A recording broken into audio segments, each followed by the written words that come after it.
હું રોજની જેમ મારા બેબીની સાથે કમ્યુનિટીમાં વોક કરું છું અને બસ એક નોર્મલ ઇવનિંગ છે. માઇન્ડમાં રોજના જેવા થોટ્સ ચાલે છે. ઘરે જઈને બેબીનું રૂટીન, ઘરનું કામ, ફ્યુચરની ટેન્શન, અને એટલામાં જ ફોનમાં જસ્ટ 2 મિનિટ્સ પહેલાં મને એક નોટિફિકેશન આવી છે. કોંગ્રેચ્યુલેશન્સ, યુ ગોટ અન બાયર. આ બસ એક નોટિફિકેશન નથી મારા માટે, આ એક ફિલિંગ હતી. ફિલિંગ કે લાઈફ બેબી પછી સ્ટોપ નથી થઈ. ફિલિંગ કે ઘરમાં રહીને પણ કંઈક નવું સ્ટાર્ટ થઈ શકે છે.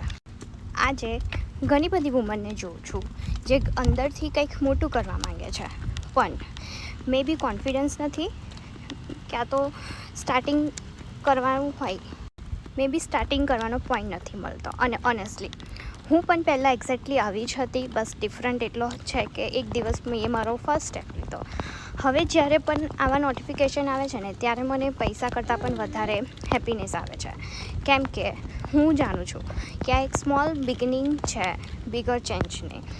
અને જો તમે પણ ક્યારેક એવું ફીલ કરતા હોવ કે મારે પણ કંઈક કરવું છે, મારે પણ મારી લાઈફમાં ચેન્જ જોઈએ છે, મને પણ ઘરે રહીને કંઈક બિલ્ડ કરવું છે, તો મે બી આ તમારો સાઇન હોઈ શકે. કારણ કે બધું પરફેક્ટ હોય ત્યારે સ્ટાર્ટ નથી થતું. સ્ટાર્ટ કર્યા પછી પણ બધું ધીરે ધીરે પરફેક્ટ થઈ જાય છે. Sometime one small notification change remind you how powerful you really R.